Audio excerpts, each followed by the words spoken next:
Hey everyone, Sean here, and I'm back for another review. This time around, I am reviewing The Boys, particularly season 3, I believe.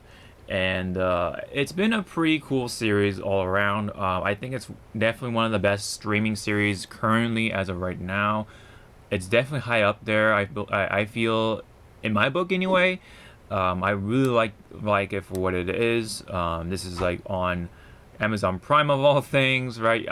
I would never have thought Amazon Prime would have such a great series on their streaming lineup. I don't think anyone would have, but here we are. We're talking about The Boys, right? First off, from my knowledge, it is a comic book series of sorts somewhere in some publisher. I think it's just called Dynamite or something like that. And from what I've gathered, it's very different from the original storyline of the comic book series. And they definitely take most things from the boys comics, but what I've been seeing, of course, though, is still vastly entertaining. I love the basic premise of superheroes getting that sort of like Hollywood vibe and essentially treating the superhero status as like a celebrity thing. It also kind of reminds me of My Hero Academia, where they treat the superhero thing as like an occupation, and try to be professional about it. You know what I mean? But with the boys, it kind of goes like the opposite direction. While yes, it is kind of like treating that same thing, like, but it treats it more like a Hollywood status kind of thing. They treat it as like celebrities and stuff like that.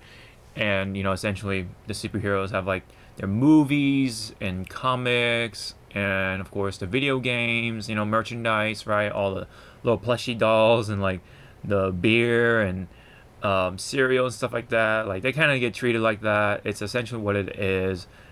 Big corporation sort of elements thrown in there as well. The whole 9 yards when it comes to that. And essentially most of these superheroes are pretty much like kind of like assholes, douchebags, and stuff like that because of their essentially their ego, right? On top of like their status, they have superpowers, so they are understandably see themselves with that sort of like narcissism, right? Especially with the big boy Homelander, he really kind of sees himself that way, essentially. And there is a good reason behind that. Once you get into the series, you get to find out more about Homelander and everyone else and the parody of the Justice League group, the Seven, and of course the human characters that get involved with this whole situation. The Boys is mainly revolving around a anti-soup vigilante group featuring main characters Huey Campbell and Billy Butcher, played by great actors. Huey with Jack Quaid, and of course, pretty much everyone's favorite, Billy Butcher, played by Carl Urban. He was he's been known in other roles, including Doom, I believe, but also he did make an appearance in a Marvel film of sorts, which is Scourge from Thor Ragnarok, which I love his performance there. It's just funny all around, especially with the whole Des and Troy bit with the M16s. It was great. I loved it, and he really sold it, and he definitely sells himself as Billy Butcher. I really like the character. He kind of is like the sort of like the Punisher essentially of this universe. He's just some dude who uses guns and human sort of means as to get the job done essentially, but also he kind of is sort of a piece of shit, right? Along with everyone else in the cast, well, particularly the superheroes. But when it comes to the other members of the boys, they all kind of have their flaws, their cons or whatever, and their negatives and stuff like that. But that's what gives them all the more the charm for you to really like these characters. So, I really like the rest of the cast as well. Besides Huey, I do like Frenchie, and I do like Mother's Milk or MM, and later on, they recruit the female, which you'll find out once you get to know the series essentially and stuff like that, which is funny because they're supposed to be an anti-soup group, but you'll get the context of it again once you watch the show and give it a chance. I'd say, which I think it deserves because it's such a great series. I really do think it's like a little more refreshing in comparison to all the like MCU stuff that's been coming out over the years. They've been always like they've always treated these superheroes for the most part with a one-way scope essentially, or like through a single lens, and they're always like treated like good, goody two shoes. Some of them they try to like spice it up a little bit, but for the most part they all kind of like have like that similar flavor to them. They all kind of come out the same essentially. Not saying that they're not trying to like paint that as a negative by any means, but that's kind of like my observation over the years. There's been so many at this point, and you can't help but compare them and feel that they kind of like meld with each other. Although it makes sense of with the direction these MCU films generally go, because they all want to cross over and make it justifiable that they're supposed to be one big team essentially with the Avengers and stuff like that, especially. So I guess it makes sense, but it definitely does paint them one way and doesn't really provide as much of a refreshing sort of look as with The Boys. The Boys is essentially a parody of superheroes, but in a very, very dark or even black humor kind of manner. And they definitely use violence as a means to express a lot of that. And in fact, it's very gory. There's just arms and heads and guts flying and stuff like that. Even bones and pieces of the jaw flying, right? Depending on what scene you're watching, it's just even in the first episode, it really gives you a good idea of what the flavor of The Boys is really like. I think the first episode really does a good job like introducing itself as what you're getting yourself into for The Boys, and I think it's definitely worth a payoff once you stick with it, especially with where it goes, the pacing of it, the build up and the payoff of these sort of plot lines, I feel. But there is of course the faults of it, right? Some of the pacing sometimes with some things. It does kind of like does the thing with Stranger Things at one point with the overbloating of a lot of these side stories, but you can't help but wanting to see different characters in the show, just because you just want to see where they go or how they are doing and stuff like that. I mean, there's a lot to talk about really for me for The Boys, like Homelander, of course, and then the rest of the seven, right? Like the Deep is just so funny, but in like that sort of like butt of the joke sort of matter. I know he's supposed to be like Aquaman, but he's actually a parody of someone else from the Aquaman comics or series anyway.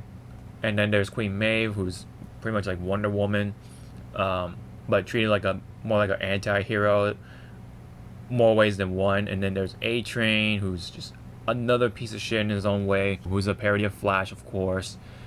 Black Noir, of course, you gotta have that mysterious character. And then later on we have Starlight, and then which happens in the beginning of the story anyway, so yeah. Starlight, who's like pretty much like the goody two shoes, right? Christian girl sort of person. But a lot of these characters go through changes or progressions, and you really do like I really grew to like them. Even like someone who you thought would be annoying, but they turned out to be really cool. I didn't expect myself to like really like Starlight in such a way. Again, you do have to watch the show to see where she evolves in the series, and I think it's really cool. Now, so there's a lot of characters, so you can't really help but go back and forth with a lot of like the stories and side stories and stuff like that. But yes, there is a lot to digest, kind of like with Stranger Things season 4 in more ways than one. I think it's tolerable for the most part, and you get to understand why it feels that way and stuff like that. It is interesting, and I think it does add up all together by the end of each season. I think I believe there's been 3 seasons now. So each time, I think it really pays off. The writing is very effective and very it just feels so authentic in comparison. Just because they just have so much less of a filter. They just go pretty balls deep. Even though the comic, from what I understand, the comics are even worse with that, quote unquote. They go super ham in the comics for sure, but it is a little tame in the show from what I can understand. But even so, if you just go in watching the show alone, you still feel like, wow, this show does quite a lot with the violence and the graphic sort of stuff and the language and the dialogue and stuff like that. There's just so much memorable things from the show. The choice of music is interesting. It does kind of play a part a little bit with like Huey's character. He likes Billy Joel, so there is a bit of that. Music does kind of play a part later on too, especially with the female later on. But again, you'll get like the context of it. So yeah, I know I'm like covering the overall basis for the boys, but I just can't help it. I know season 3 is no exception, right? And the lead up to this is really good. So I'd say catch the boys seasons 1 and 2, and then go watch season 3 as well, because I think season 3 was overall a great package. Again, they've been really keeping it consistent with the boys, and I think they did a great job here. Of course, like once again, the writing and the characters have been evolving once again, and I think they take things to a different level, let's just say, with what Billy Butcher and even Huey goes through at some point. I don't want to go into spoilers too much, but I'll try to bring those up in the spoiler section later on. But yeah, I think it was a banger. Let's put it that way. And again, like where these characters go and the violence and all that stuff, those scenes, man, it definitely sticks to you more, just because they go even more ham.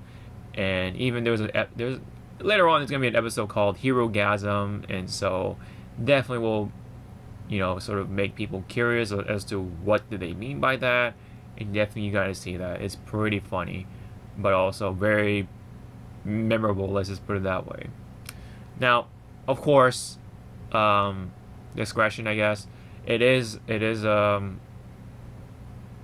graphic. Let's put it that way. They even put out warnings like, yeah, this is pretty graphic. I mean, there's a lot of stuff going on. Even like a lot of controversial stuff, right? But that's what The Boys is all about. It's all about controversy. They even like sort of parody a lot of the social commentary stuff, or the current political weather as of today, which I think is pretty funny. It definitely becomes really interesting with the storyline, and the action is just great. The new characters that they introduce into the show, including Soldier Boy and Nadia, and of course more of like the other characters like Stan Edgar, right? Again, the casting is just great. At this point, especially with Homelander, right? Anthony Starr is pretty much Homelander. Like when you see him, you feel and just hear Homelander coming out of him. It's just, that's how much he is able to be Homelander. I feel like this was his role, and he's just so perfect as Homelander. With the storyline that goes on with just him alone, is just, that itself is so entertaining. And I think he's just an essential pillar of the show. And I'm glad that this whole series has blown up to where it is right now. I think it definitely deserves that spotlight as a streaming series, and hopefully it wins some TV awards later on, like the Emmys, I believe, right? So and hopefully Anthony Starr wins something out of it, man, because I really think he deserves it. The performances given in this show are just like really good, especially with Homelander. So now with all that said, of course, yeah, there are some weird sort of course, there's imperfections. There's nothing perfect by any means, but it's like even like really good shows have their flaws, right? And it's kind of like your best friend, you guys like meld so perfectly together. You guys have like this fun conversations, and you just have fun with each other. You kind of like bounce back and forth with each other, right? You're like that perfect duo or trio or whatever it is, but their flaws, and that's what makes them all the more charming and funny and all that stuff. And you kind of pick each other at that, as a means of a laugh, or just being best friends. And that's how it is with these things, including the boys. And of course, you definitely see the flaws with this one. For example, the store. You probably could see some of the violence being excessive, right? You kind you kind of see it as shock factor at times. And I can definitely see where people are coming from with that. Some of the music choices are a little weird at times, but I think overall, they're just trying to have fun with it, and maybe sometimes it doesn't translate too well on the screen or whatever. But for what it is, I think it's just even season 3, very, very, very good. Now, when it comes to the finale of season 3, I think it could have been better. There are some weird moments, but I guess once you do get the context of it, it is a little more understandable. But there are some moments I want to nitpick that could have come off way better, and it does make me curious though of why they made these changes and stuff like that. But for what it is, like, it's a show based off of the Boys comic, and it is very different. And there are some things that the hardcore fans are definitely going to be noticing here too, of course, along with the rest of the show. But for season 3, I think this is definitely the best one yet, just because like the action, the sort of that tension, right? And even like the stuff that they thrown in there, right? I think also season 2 is definitely up there too. Is it? Here's the thing, man. Like, they're so close with each other. It's been so consistent. It's like you can't help but like all of them, right? But if I had to pick one, I definitely would say season 3 is probably the best one all around. But I definitely would give all the other seasons a go. Gotta get the story down right. So yeah, I can like gush about like each of the heroes, right? Including like people like A-Train, right? I can't really have I don't really have a favorite character, so to say. It's really hard to choose because they're all like really entertaining. They're all funny, likable, more than tolerable, of course, and definitely there are characters that you love to hate, including Ashley, right? Just so funny. There are some characters you do wish they're still around, but they kind of get the short end of the stick, unfortunately. But again, that's what the Boys is all about. So yeah. Now with season 3, if I had to give it a score, it's definitely a strong 8 out of 10. I feel. I think it definitely brought it home for the most part, but there are some flaws that I would like to see changes from. But well, for what it is, everything else, I think it really definitely made up for it. There are really good setups for the next season, like season 4. I really like where it's going. It's just that the execution of some of the final parts of the season, and just like other little things here and there, and what they do with the characters and stuff like that. I'm not exactly like 100% like, oh man, that's so awesome, at times. Especially with what happens with Black Noir and stuff like that. So anyway, we'll have to see what happens in season 4 though. It's an 8 out of 10, a solid 8 out of 10. And I give all the other series like 8 out of 10s, really, or even 9. No, actually, let me go back on that. Let me give season 3 a 9 and everything else an 8. Like, I think it really, really holds up. Although, with that said, I think the entire series in my book, it really deserves a 10 out of 10. It's just so good. I always just aching for more, especially the past few weeks, right? I love that season 3 released the first 3 episodes. It was really good, a really good start, and then they released it weekly. And whenever they did that, I'm like, oh, I can't wait for next week. I really look forward to it and stuff like that. I think,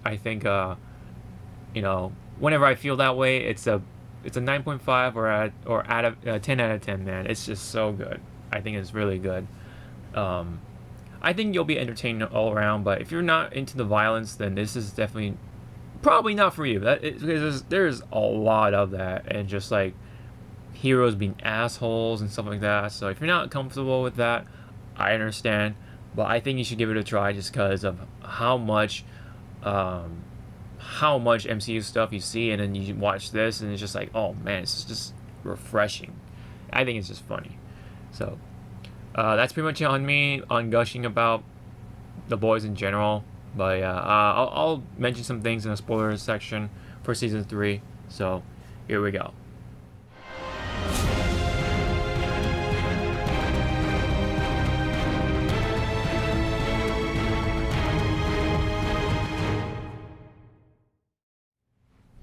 Okay, so episode 1. Wow. Wow. Like, after watching season 1 and 2, right? You thought those were crazy, but season 1 or episode 1 of season 3, jeez Louise, they just go right into it, right? Especially with the shrinking guy in the with the inside the yeah the UT, you know what I'm saying? Like um and the rubbing and stuff like that. Essentially, it's like a cave for him, right? With the pee pee and the pee hole, But then he snorted coke, so it made him sneeze, and it reverted to his normal size, and then the you know what I mean. So it really gives you like a reality check of what would actually happen if someone like Ant-Man will go inside Thanos and purposefully expands out, goes back to normal size and stuff like that. But they tried to like cover that up with one of the rides from Disney World, I think, and they just said it's more complicated than that or something like that. So I kind of don't buy it, but I think it's still funny that they even covered that in the first place. But I kind of don't buy it just because what happened here. But I think it's one of those things that's left not done for MCU. So that's why you have the boys to kind of cover that, right? Just like a what if. What if a hero like that did that to another? And essentially, if potentially this could present this guy as like the most effective or dangerous soup in the show, in the entire show. But then again, Homelander, he's sensitive to like, the hearing and the smell, and he can like he has like good vision, right? So I think essentially it's really like you would think it'd be effective. Yeah, I mean, if you manage to hold down Homelander and stuff like that, and then you get the shrinking guy to get into his hole, let's just put it that way, and tries to go back to normal size, then we can see how big he is. But I think they would have written him as like really, really, really powerful. So even if he tries to go back to normal size inside of Homelander, he might have been crushed inside with Homelander just using his insides and just flexes or something like that, and just because especially with his like bowels and stuff like that, right? Just shows how powerful he is just by flexing his bowels and just flexing his intestines and whatever, right? The rectum and like all those like parts of the inside, right? That would have been actually really funny, and that could have been what happened. Could have been what happened with Thanos, right? He's a powerful being to the point where even someone like Ant-Man, if he tried to get into his butthole and do the thing, right? I think he would have been crushed from his if Thanos was aware and just knows how to use his insides, right? If he knows how to control his body in such a way, I think he would have just been crushed. So, or he has a really powerful immune system. I don't know. To the point where the cells are super intelligent and it can even attack those sort of foreign particles or whatever, including, well, Ant-Man and the shrinking guy or whatever. So Homelander, I think, would have been fine either way. They would have written, I mean, and even so, it would have been a pretty abrupt ending, I guess you can say. So I'm pretty sure they'll maybe someone else like brave enough to pull that off someday as a means of a finale for a story, but I think it'll take a lot more than that for someone like Homelander and Thanos, for example. Anyway, that was all in episode 1. It was really funny. You can really get to see all the little details of the insides, the guts, and all that stuff, man. Like, wow, they're really not holding back on that one. And then the way they dealt with him was really funny. With Butcher just taking him in, shaking up him inside of a bag of just full of cocaine and whatever, and he just overdoses and stuff like that with the cocaine. That was pretty funny. And then I thought it was pretty funny that he was also there he was actually I think also there from season 1, if you remember, right? If your memory is pretty good, especially at like some, I feel it was I don't know if it was some sort of like adult club or something like that, or whatever it was, bar or whatever, right? He does pretty much essentially the same thing but with a woman. The shrinking guy was also there for Hero-gasm, but in the end he gets squashed by Homelander anyway, so that's essentially how it's gonna go anyway, no matter what. But anyway, I think Homelander just, oh man, you just really see him just fall apart in this one too, especially with the scene where he tries to help out this girl, where she was about to jump off a building and kill herself and commit suicide. And then Homelander tries to help out, but then finds out about Stormfront just ironically killing herself because I guess she just couldn't take it anymore. You know, she was essentially done because of what happened in the last season, and kind of the way Homelander was treating her as well. Like, so it was definitely his fault, partially at least, but at least to some degree. But I think it's mostly his fault, along with herself too, with her actions. So she essentially takes her own life by biting her tongue, and Homelander just breaks down even more, and then just tells the woman to go. Like, yeah, I don't care. You know, he just doesn't really care anymore, and he goes crazy, man. It's just, man, the way that whole scene was executed, or just the way Anthony Starr just does Homelander in this whole entire season in general is just so great. You know, and the more of the episodes go on, you see him just really go through all the anxiety and stuff like that, because at one point Stan Edgar does have to step down because of what Nadia did to him, as a means of, well, sort of like be able to keep up with the world, because it is alleged that Edgar was just gonna be using her as a weapon and tossing her aside when he's done with her, quote unquote.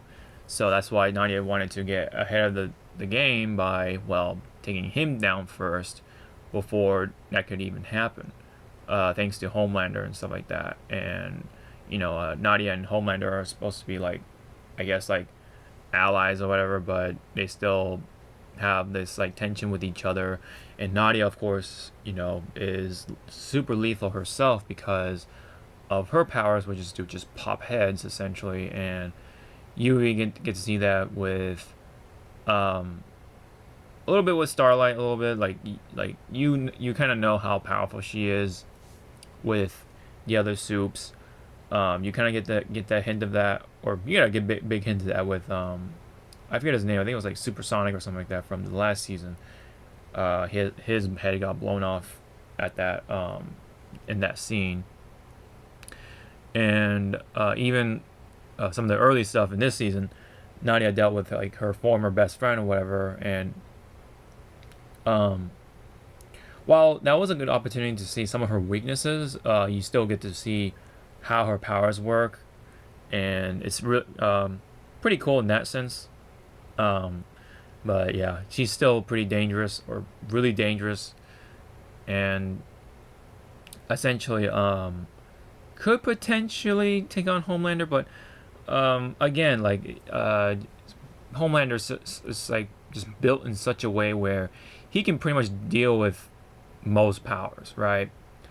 And essentially, the only way to deal with Homelander is, well, another Homelander, which is why there was this build up with Soldier Boy, who believed was to be dead. He was pretty much the first Homelander, the world's like most favorable superhero or whatever. He was the Starr, just like Homelander.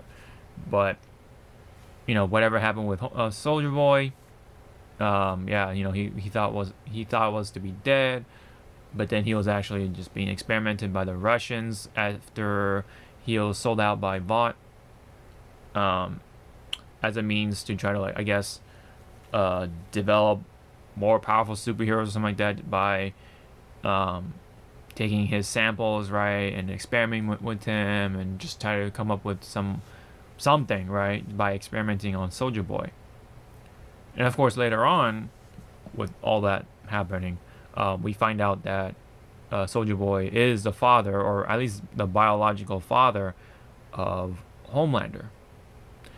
And so Homelander, feels conflicted at one point, especially, with Edgar gone and him having to be the leader, essentially the face of Vought, not just the Seven, but the entirety of Vought.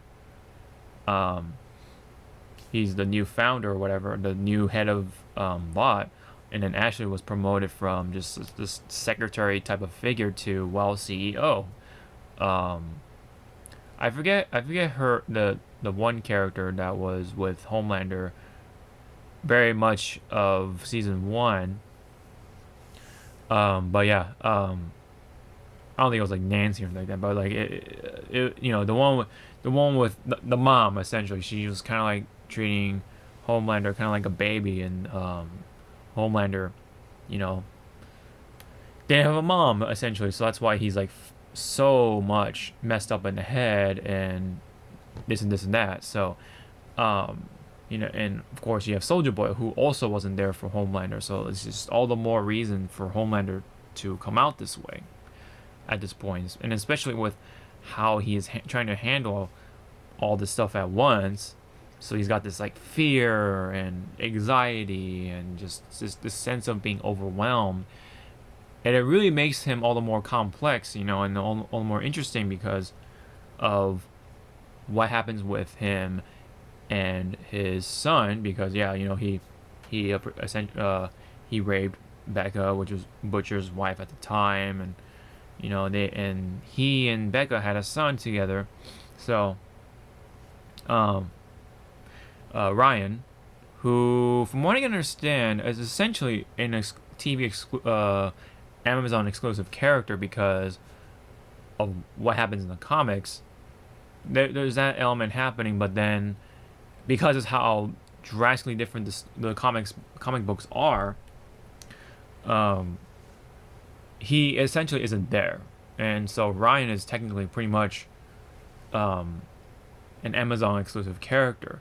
So pretty different from there already. And then, Homelander kind of starts to really genuinely care about his son, I guess. And after, even though like initially he only cared for him because he's another soup and stuff like that. and so he tried to kind of like play along as the dad, right? But not to much success. But instead, Butcher was the father at the time, essentially for Ryan. He was there for him, and he definitely does feel more like an authentic father figure to Ryan, more so than Homelander. But then, suddenly Homelander was able to kind of get around that somehow.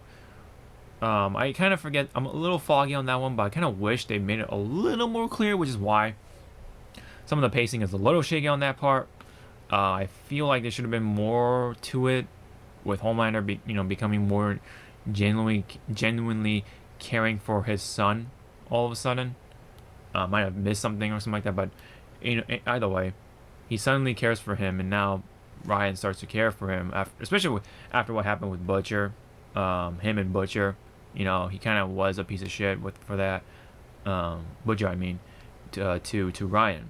Especially bringing up his mom and stuff like that in a way, such a way.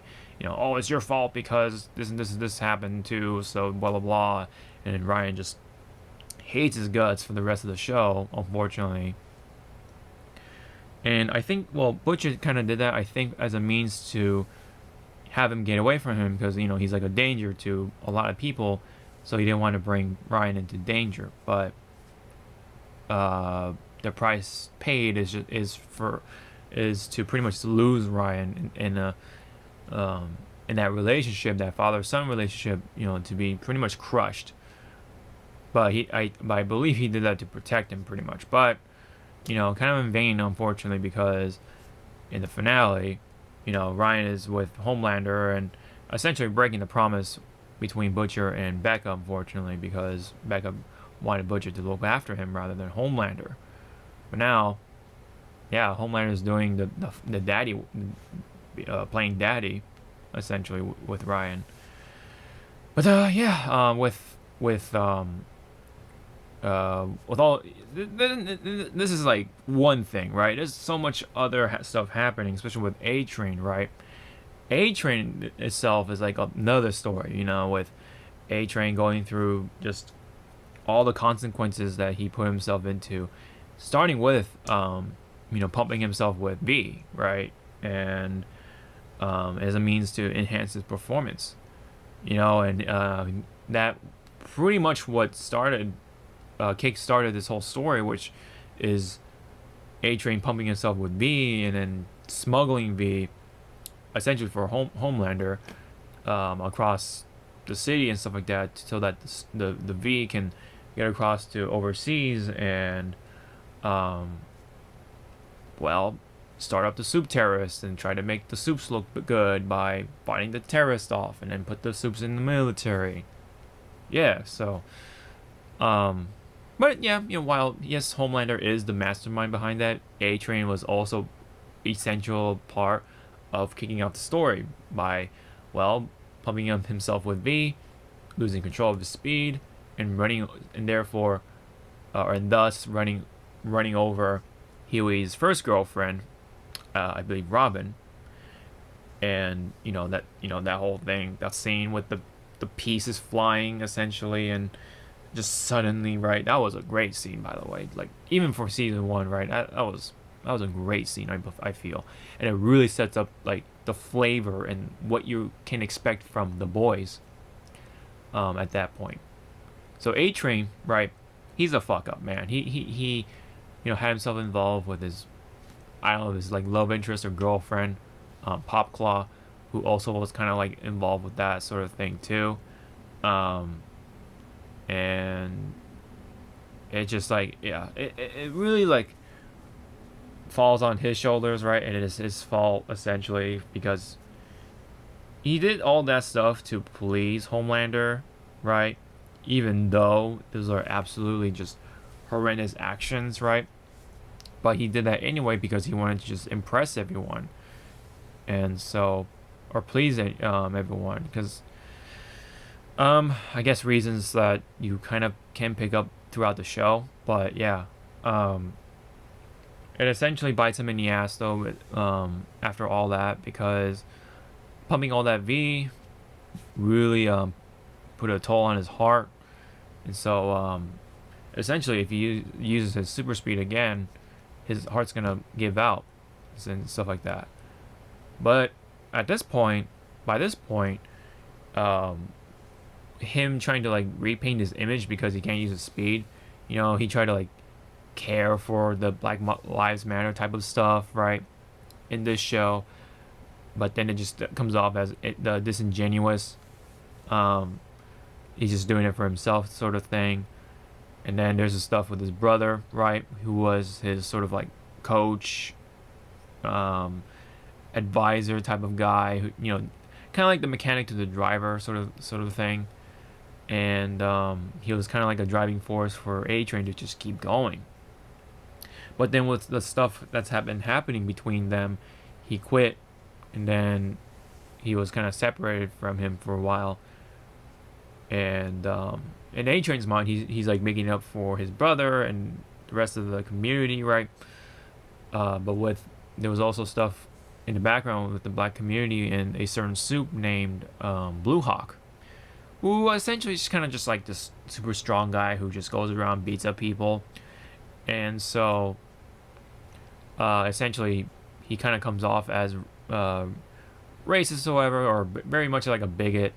And when A Train tries to take his place and stuff like that, stuff goes wrong because Blue Hawk was forced to do some sort of like apology, which really comes out as just dishonest, obviously super just monotone, just shallow, distasteful, and whatever.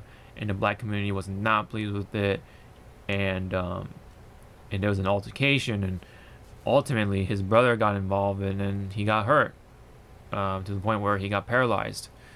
So yeah, it all kind of comes back to A Train because he just, he did all that stuff just to please himself and make himself look like he's doing something, but he's just doing it to please himself essentially. And his brother, of course, calls him out on that one after after him being wheelchair bound at that point. And so essentially, before that though, of course, A Train wanted to get wanted payback, right, for his brother. So he went out and to Hero Gasm, finds Blue Hawk, drags out the shit out of him, which essentially was a really cool like ability or attack for like anyone with super speed, like Flash, Quicksilver, blah blah blah. I think it's a really cool sort of like use of that power. And again, that's what the boys is there for, to really show those sides of superpowers, because they have less of that filter. And then so Blue Hawk dies, right? He's murdered out of revenge, and in A Train's mind, of course, he thought he was doing good for him, or for his brother, but his brother didn't want that. He doesn't want murder on his hands or whatever, and so he just wanted him out of his life essentially, because every time what thought A Train was thought doing good in his mind, it really screws up everyone else. So that's why essentially his brother was done with him just through and through and wanted him out. And so A Train's just kind of like in this like pretty shitty state right now still, even though he was trying to do good. So who knows what will happen in the fourth season. But I think essentially that part is over for A Train. But what's all the more funny is that because he uses super speed with his heart condition, he at some point died, but then he was revived because they took Blue Hawk's heart and put it into an A Train. It's kind of like a bittersweet sort of thing, right? And so this like really clever sense of irony because of all that stuff. But yeah, good news is that hey, A Train can run again, so there's that.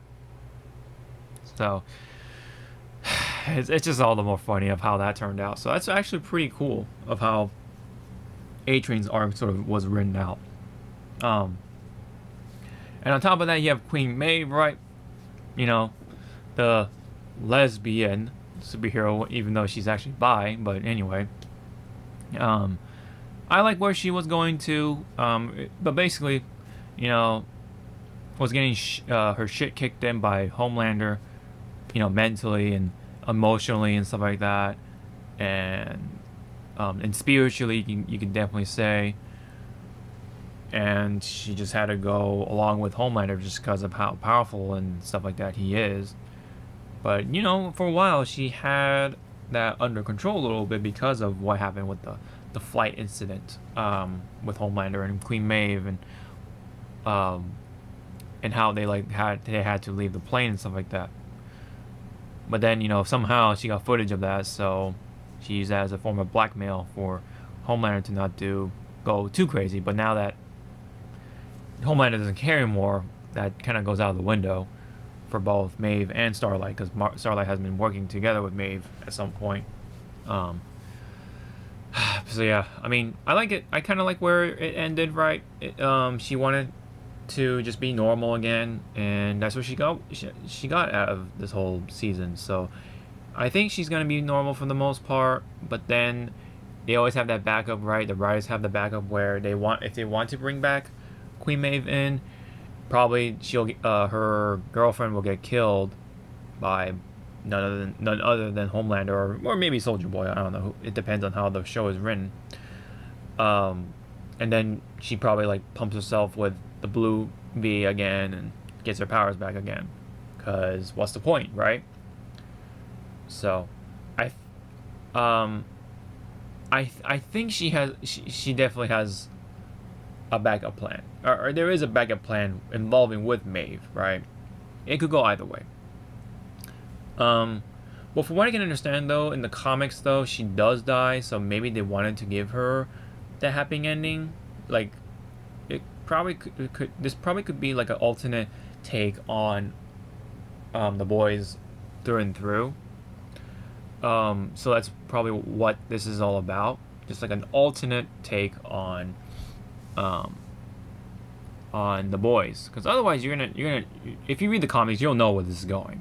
So while yes, you get to see all that in live action, I think it's a little more interesting to see how these writers are and what they do with the boys, and as they come up with with all the new stuff. Well, it still is the boys at that. So yeah, but who knows at that point? I mean, are we gonna see all the other stuff from the comics becoming a reality in this one? There's so much difference with the comics. I feel like this is just like an entirely different thing.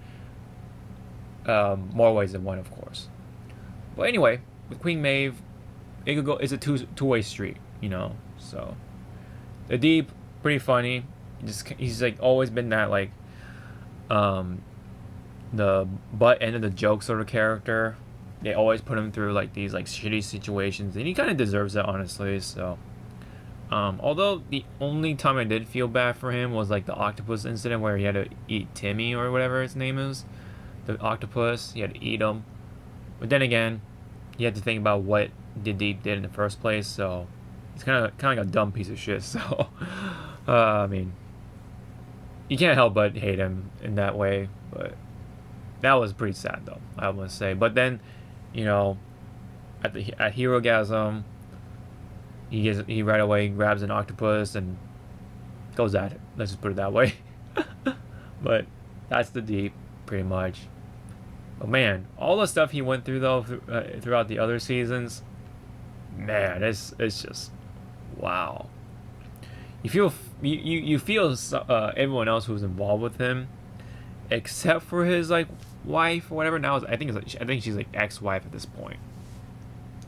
But yeah, all the animals or the marine animals or whatever, the sea animals involved with the Deep, they just no, you don't want them involved with the Deep.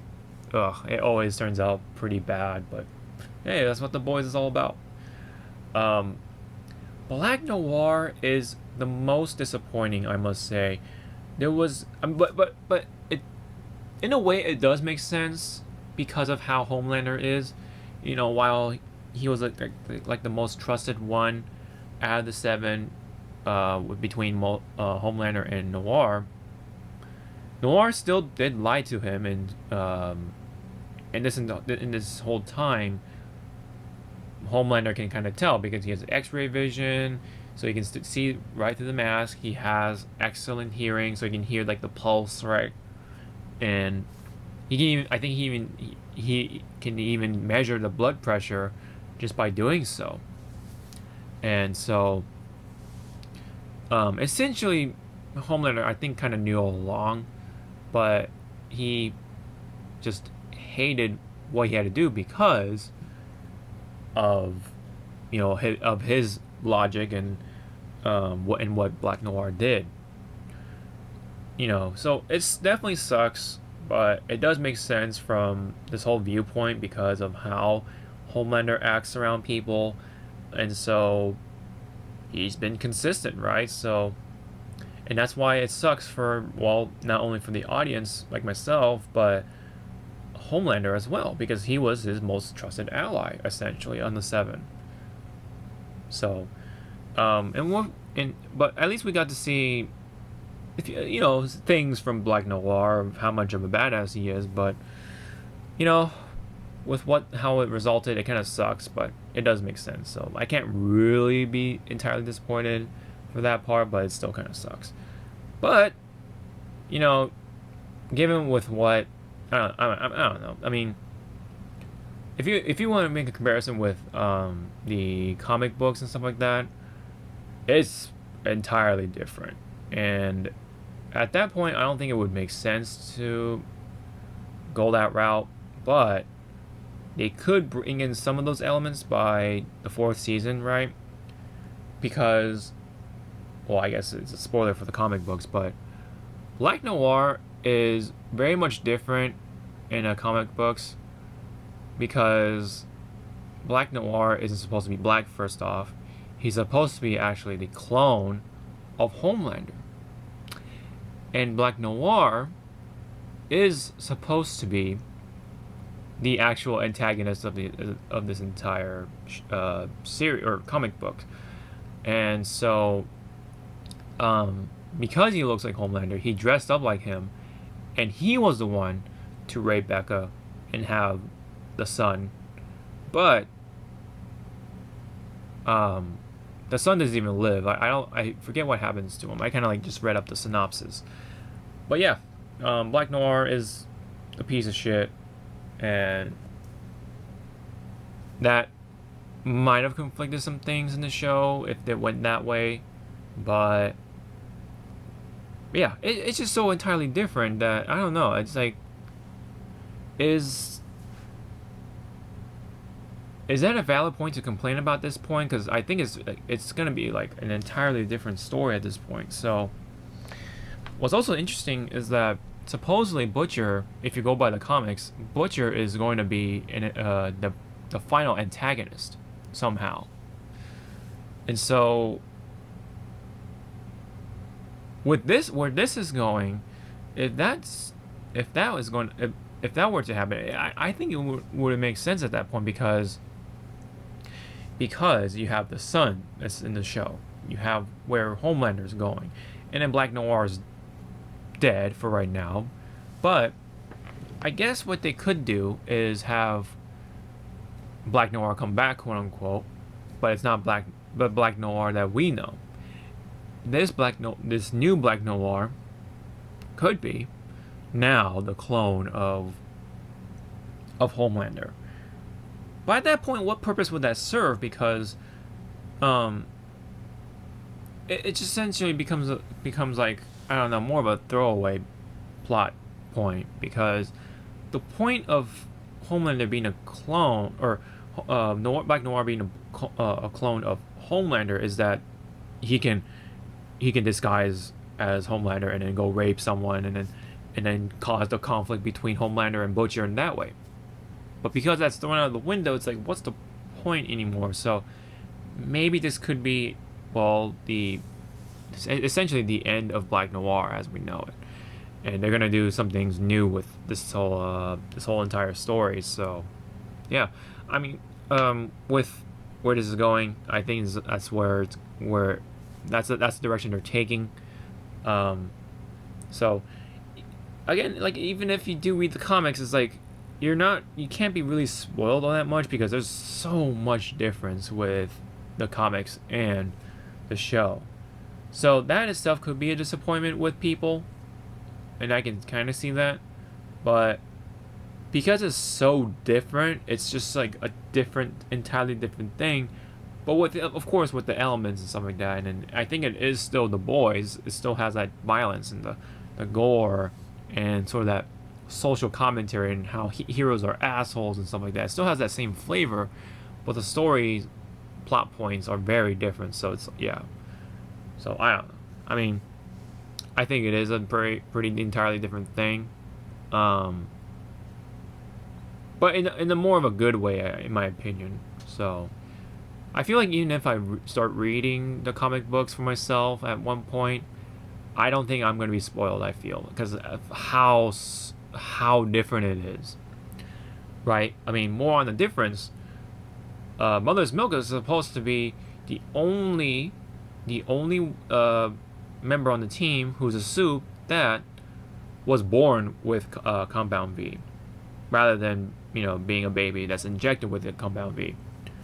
And then Frenchie is supposed to be also a soup who has super strength and all this stuff, right? So, but instead they're made humans in the show, and then the female is still the female, right? Or Kimiko, and Kimiko is still herself, for the most part, I think, but there's, but it's still like to the point where it's just so different. The point is still stands where it's just so different. Is that can you really compare it to the comics? Can you really complain about how this doesn't happen in the comics? This doesn't happen in the comics and stuff like that. I don't know. It's that weird thing where it's just so different now. Can you really bring in the comics now as a comparison, a fair comparison now, and deter points from there? So whatever. I mean, think of it how you will, but I that's how I see it. And so, but anyway, let's just wrap up this video because it is getting a little long. I can like go break down a lot of the characters, but like I do like how it sets up for season 4, but I don't like how it was executed. Like especially with Starlight, powering up, but then blasts, and then Soldier Boy gets back up. You know what I mean? Like all that build up, it looked really cool. Don't get me wrong, but then just that one blast, and then Soldier Boy just gets up. But to be fair, I think that's supposed to be establishing that Soldier Boy is supposed to be like that much powerful, that durable, right? So that's probably why it felt that way, or that's what the result was. Or it's supposed to be. That's how it's supposed to be. But I guess like the execution could have been better, maybe. But what could you do, right? If you want to establish Soldier Boy being this powerful, I guess it just can't be helped, right? But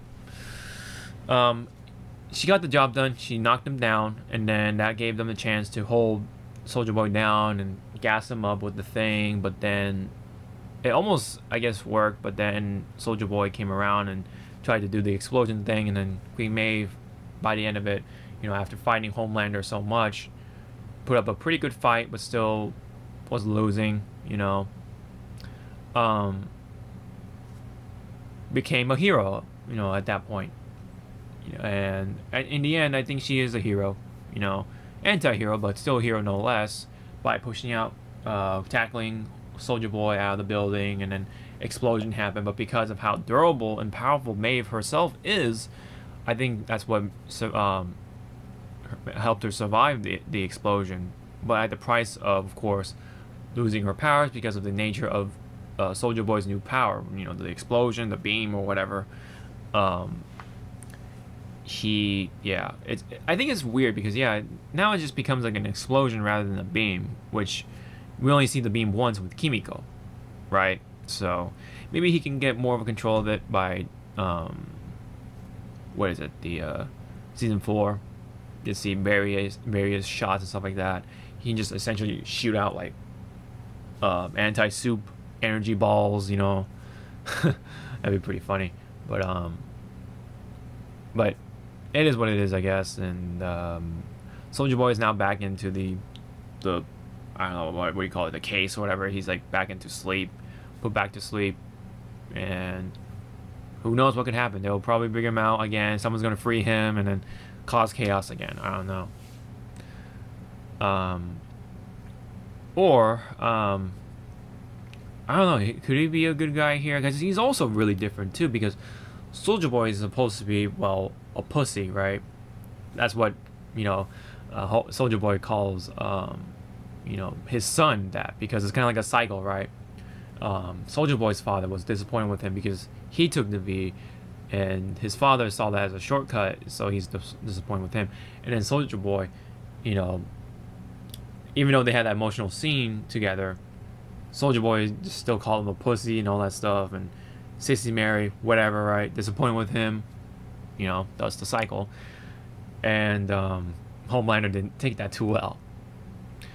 And so, yeah, I don't know. I mean, they could make amends, but I think essentially what's going to happen without is, I don't know. Who knows? This is a toss-up, but back to the point. Sorry, I digress.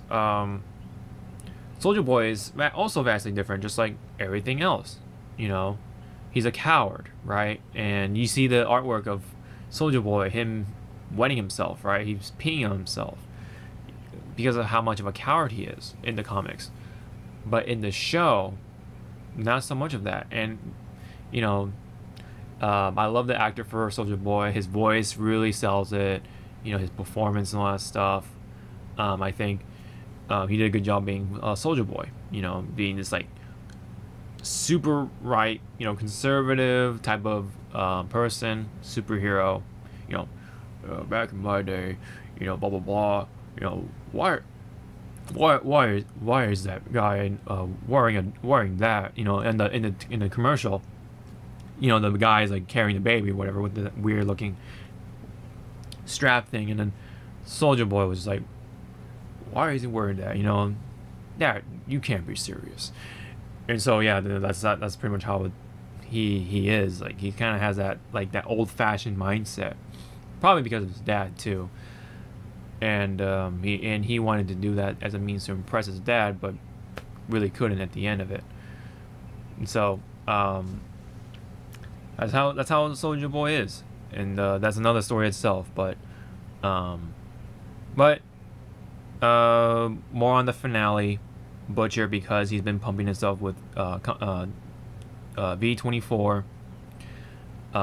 He gets the side effects of it rather than Huey, gladly, but unfortunately for him, because that's what Butcher kind of wanted anyway. He didn't want to see Huey turn out the same as him, because he sees his younger brother in him, so he wants Huey to kind of live a good life, you know, instead of just becoming like him. So yeah, that, because the same thing could have happened to Huey, because he also took the V24, which could have made his brain into mush as well, according to Starlight, because when she was trying to get the blue V, she found the research notes on the side effects of V24, because it's like temporary, it's just super unstable, and thus why it's only temporary rather than permanent. And there's just so many side effects that it's just dangerous. But you know, nonetheless, Butcher, while yes, he served well as a soup for temporary moments, his now brain is like Swiss cheese, and because of what happened to his body, he pretty much has like at most 18 months left in him. And so it has that sense of build-up, right? That tension of what's going to happen next. So who knows what will happen in season 4, where the story goes. I don't think that happens in the comics either.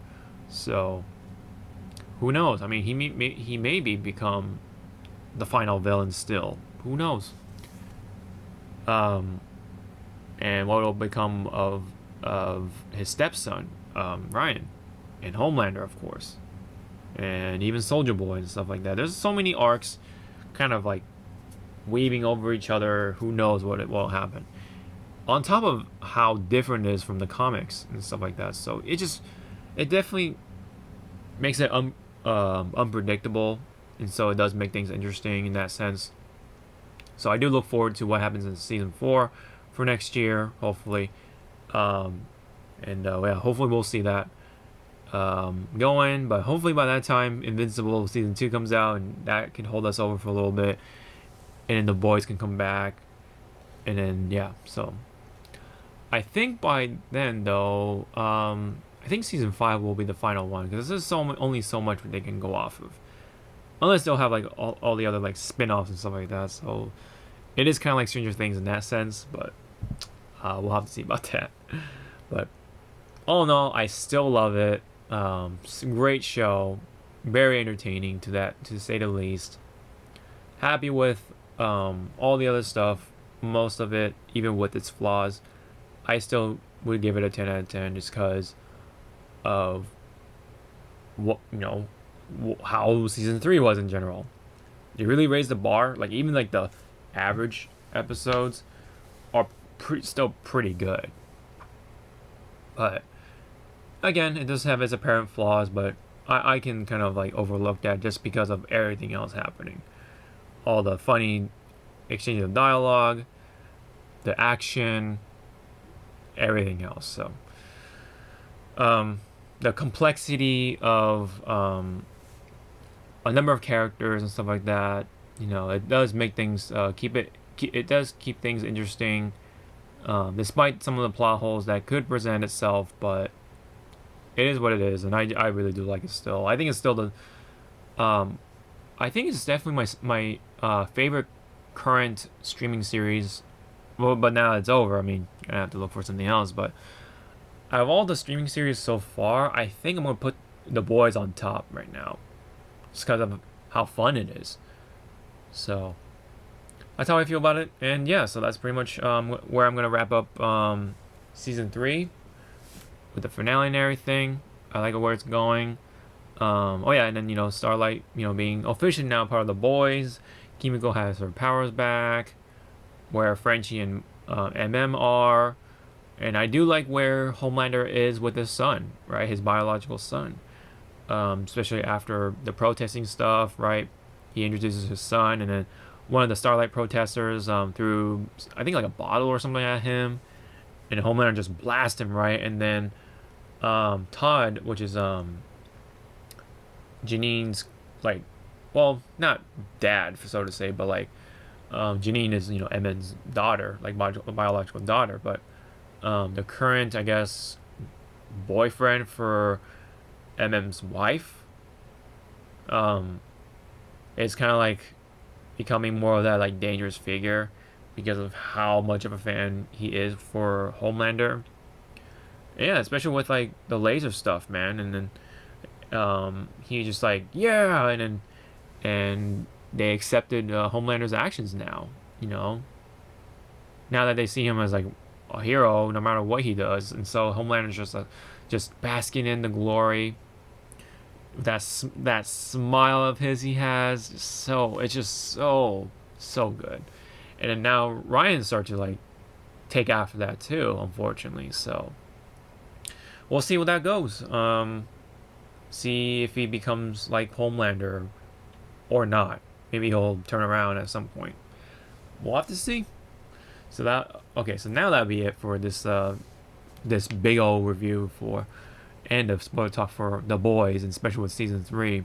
I like where this is going, so can't wait. If you guys want to share your comments in the comment section below, love to read them. Just give out a spoiler warning before we do so if you want to talk about that stuff.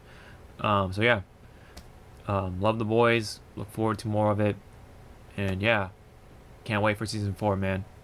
So thank you very much. This has been my review for The Boys season 3, and pretty much The Boys in general. Just wanted to talk about The Boys in general because I really like it as a streaming series. And yeah, so thank you very much, and I'll see you guys hopefully in the next video. Don't forget to like and subscribe, comment, and then consider joining the membership stuff, right? And there's like all the stuff in the description below. Check those out. So again, thank you very, very much. I'll see you guys in the next video. Sean out.